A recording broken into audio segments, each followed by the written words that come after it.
আমি দুজনেরই ঠান্ডা, আর এই ঠান্ডা কমানোর জন্য আমার বেলকুনিতে জাদু আছে।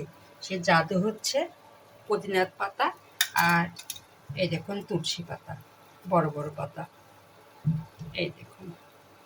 আর এটা হলো পুদিনার পাতা। এই দুটা দিয়েই আমি চা বানাবো। চা বানিয়ে মা মেয়ের ঠান্ডা কমাবো।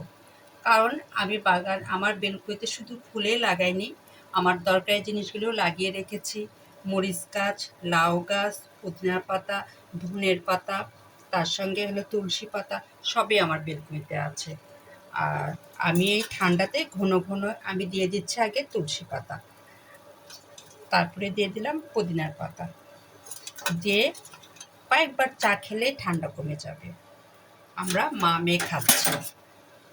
কালকে থেকে আমরা শুরু করেছি এই পুদিনার পাতা আর তুলসী পাতা দিয়ে চা, তার সঙ্গে একটু আদা দিয়েছি। এই হলো আমাদের চা। মা মেয়ে আমি খাবো। বেশি দিই নাই, একেবারে অল্প দিয়েছি চা পাতি।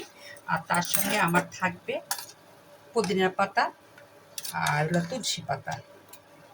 এই দেখুন আমারটা একটু ফুটাইনি, বলক দিলে আমি নামিয়ে ফেলবো। নামিয়ে ফেলে আমি মা মেয়ে চা খাবো। আমার পুদিনা পাতা আর তুলসী পাতার চা হয়ে গেছে।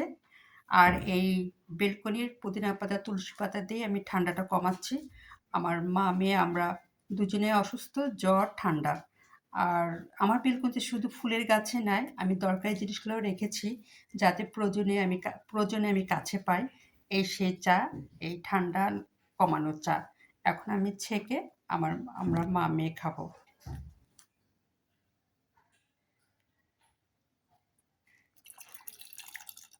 একটু বেশি করে বানাবো, যেহেতু হলো মেয়ে একটু ঘন ঘন দিব।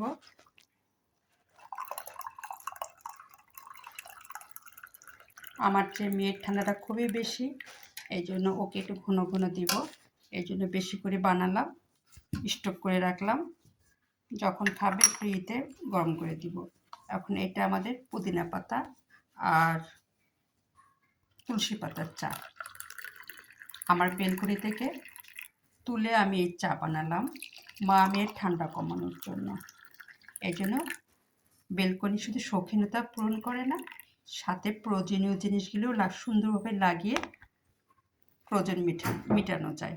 যেমন আমি দেখুন, এই দেখুন তুলসী পাতা, ধনের আর হলো পুদিনা পাতা, দুইটাই আমি একসঙ্গে আমার বেলকনি থেকে পেয়েছি।